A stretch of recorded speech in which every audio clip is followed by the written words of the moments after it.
Bo'ldi. Assalomu alaykum aziz Muzaffar tog'a kanali muxlislari. Mana navbatdagi darvozamizni ham qurdik. Bu o'sha yonimizdagi qishloq, Maylovoy qishloq, Maylovoy degan qishloq. Shu katta o'rtog'imga qurib berdim.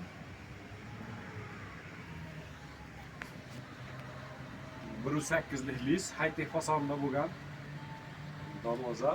Yondorlari 8 ga 12 bo'ldi.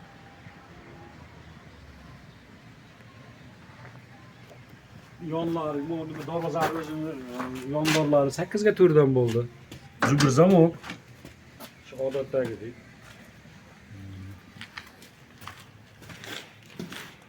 Orqa tomoni bu. Orqa tomoni chaspakka qo'yilgan uchun chuqur bo'lib nima qoladi. Buni xohlasalar ustidan ham qo'yib beraveramiz. Ustidan ham qo'yib bersak bo'laveradi. Orqasini tekis bo'lsa ham bo'laveradi. Kimga qanaqa shunaqa ishlar kerak bo'lsa, bemalol murojaat qilaverasizlar.